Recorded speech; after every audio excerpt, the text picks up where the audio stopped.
Here's the truth about your money, and I need you to hear this because most people have absolutely no idea how bad their financial situation actually is.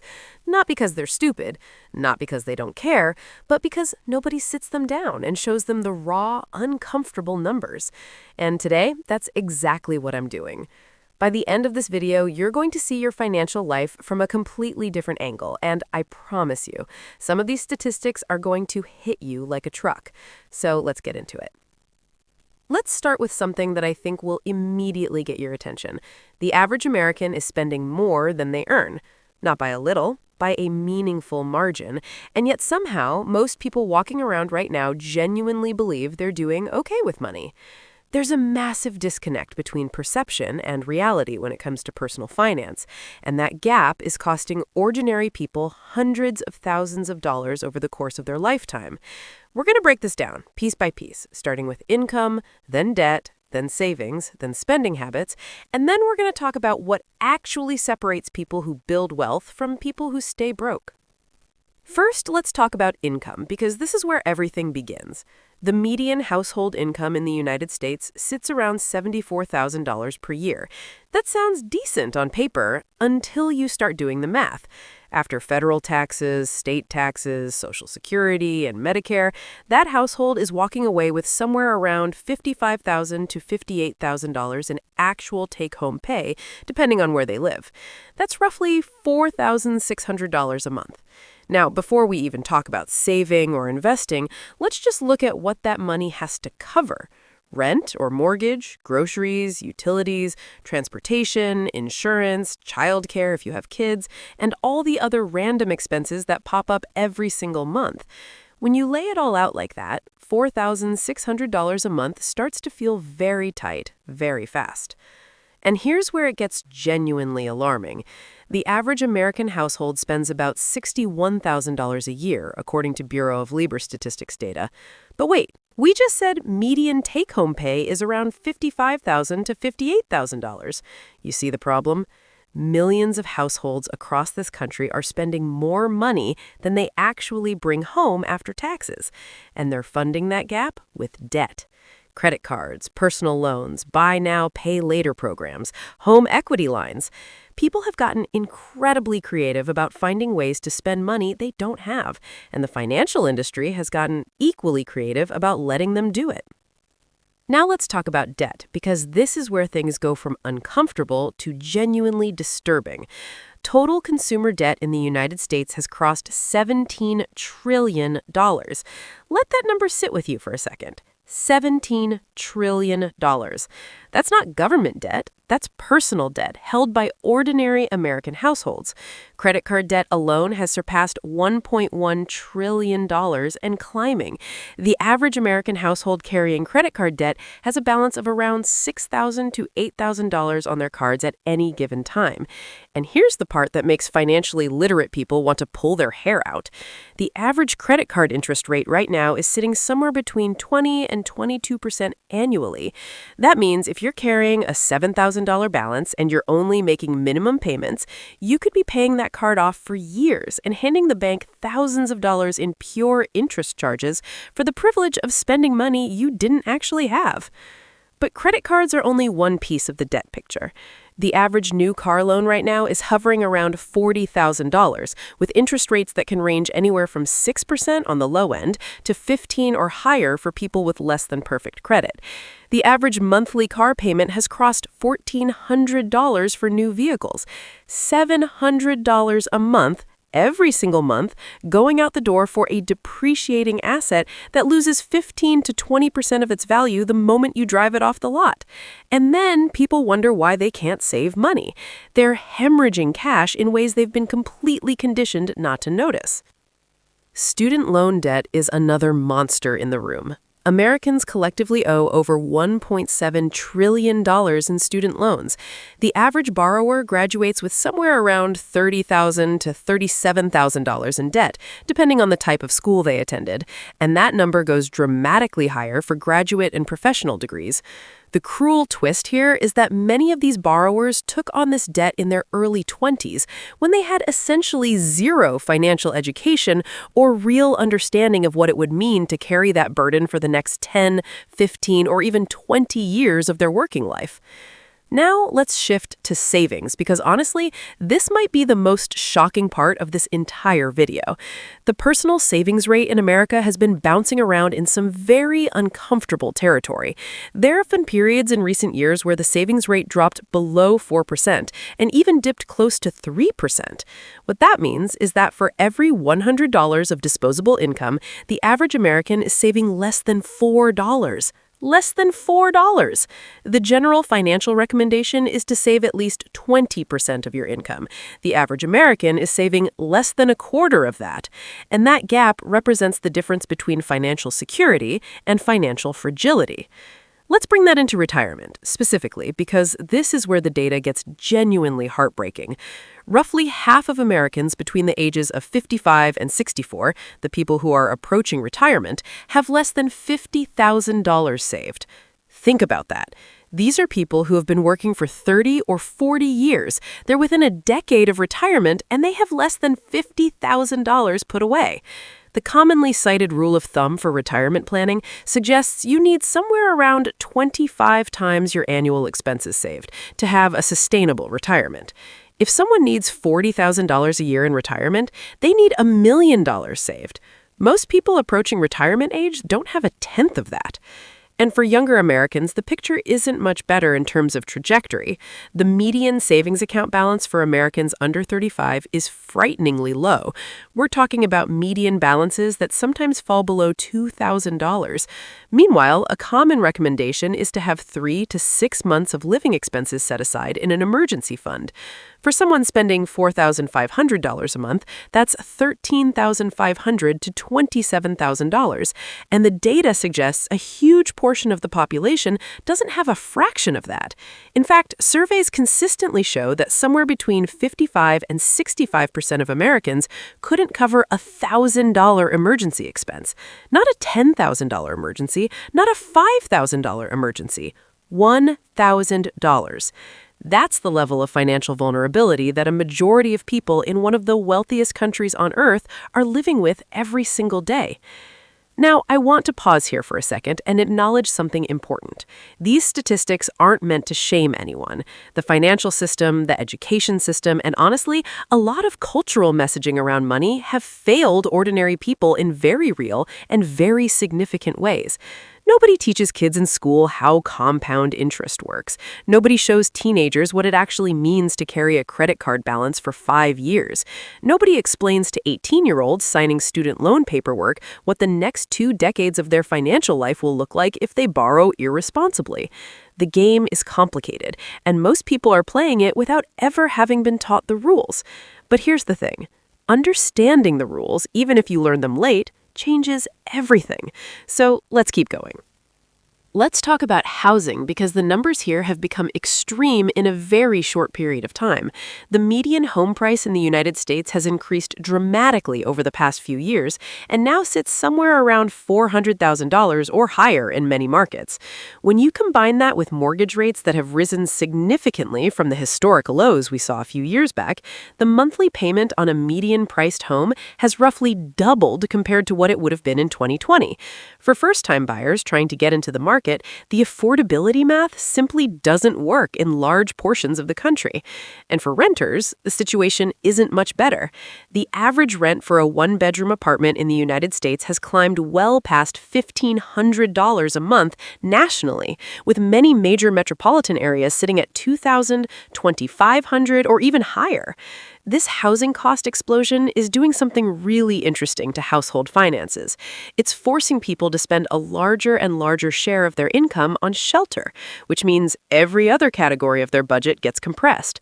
The financial rule of thumb says housing should take up no more than 28 to 30% of your gross income, but in many cities, Ordinary working people are spending 40, 45, even 50% of their income on rent or mortgage alone, when half your paycheck goes to housing before you even look at food, transportation, and everything else.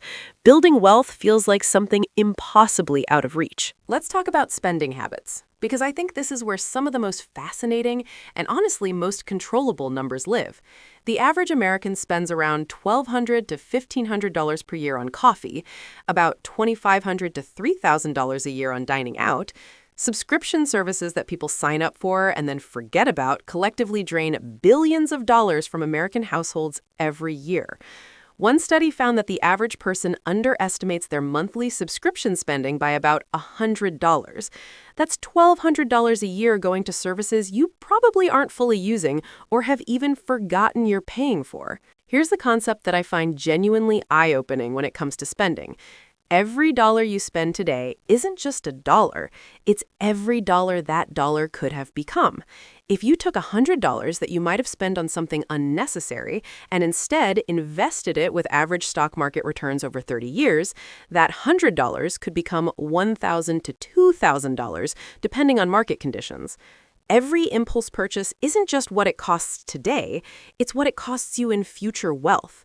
And when you start looking at your spending through that lens, your relationship with money can shift in a really powerful way. Now, let's flip this entirely and talk about the other side, because all these statistics exist on a spectrum, and understanding where the wealth actually goes and how ordinary people can access it is just as important as understanding the problem. Here's a stat that might actually surprise you. The top 1% of Americans hold about 30% of all household wealth.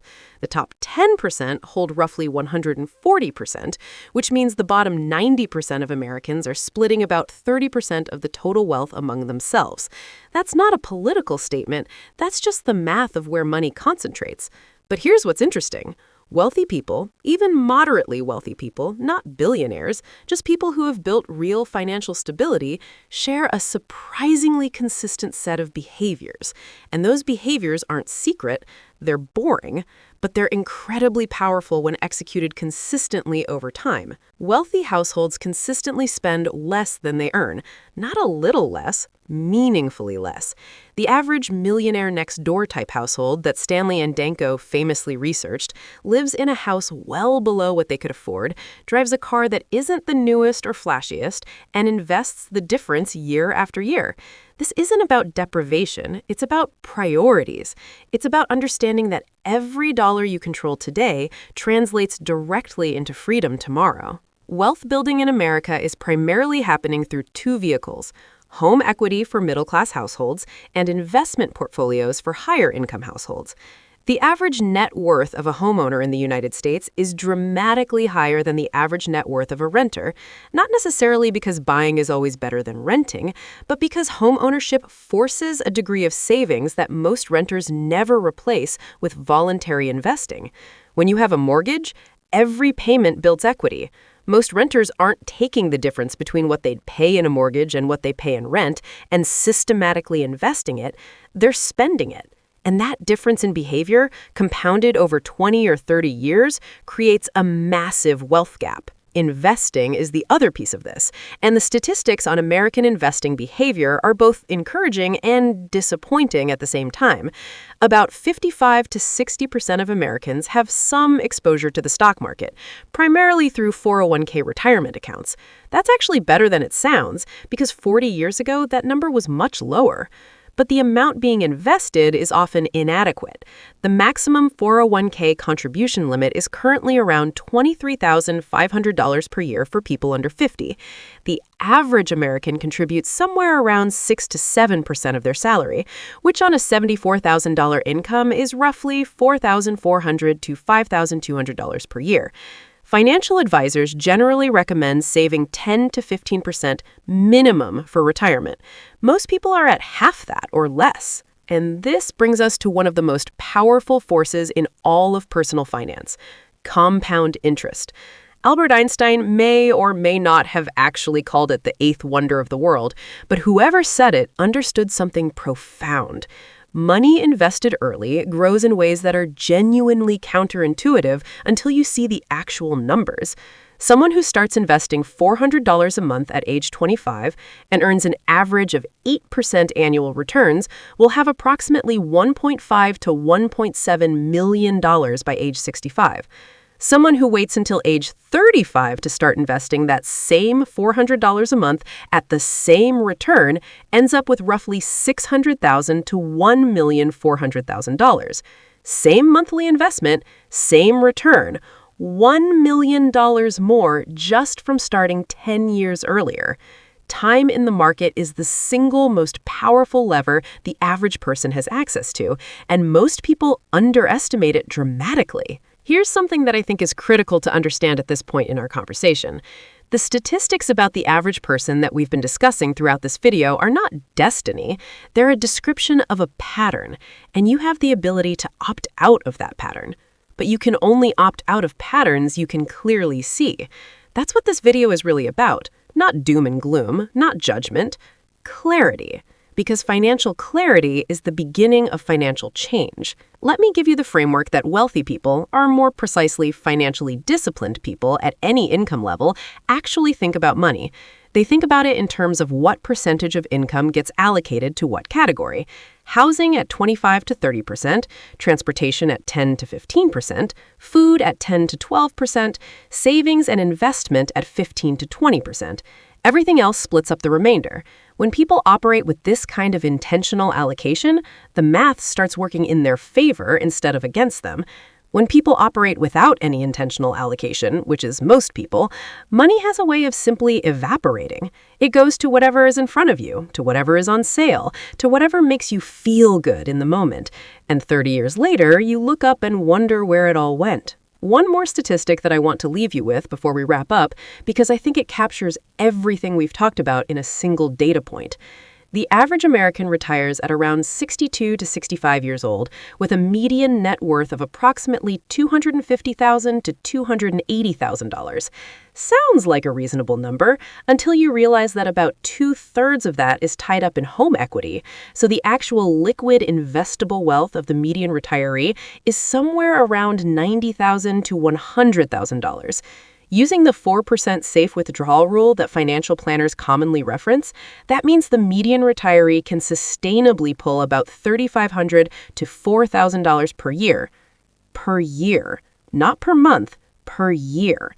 They're expecting Social Security to cover the rest, averaging around $1,400 a month in benefits, and hoping nothing goes catastrophically wrong with their health, their housing, or anything else for the next 20 to 30 years of their life.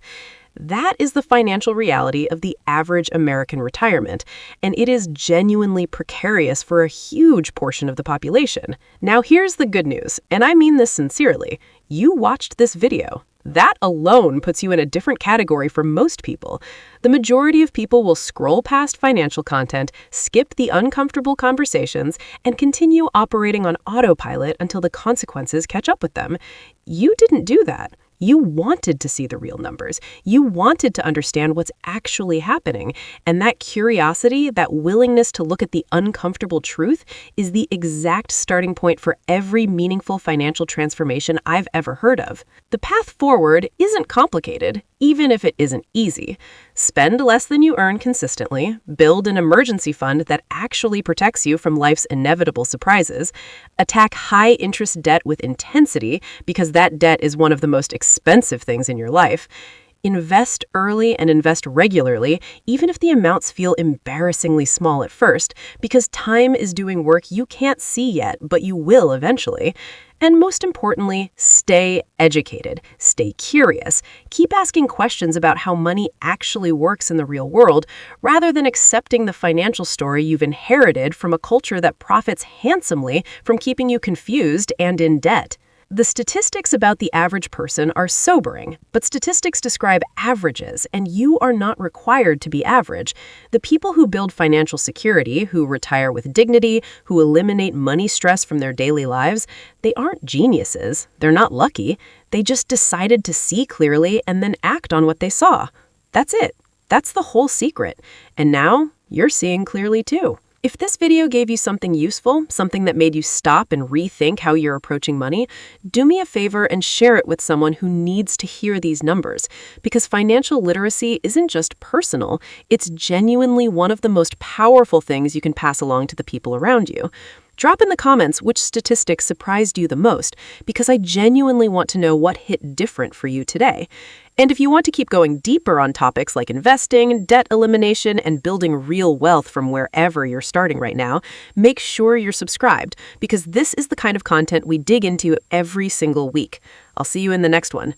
Like, comment, subscribe, and turn on notifications so you don't miss more videos helping you with investing, personal finance, and more. Check out this playlist of my top videos of personal picks, and I'll see you in the next video. Take care.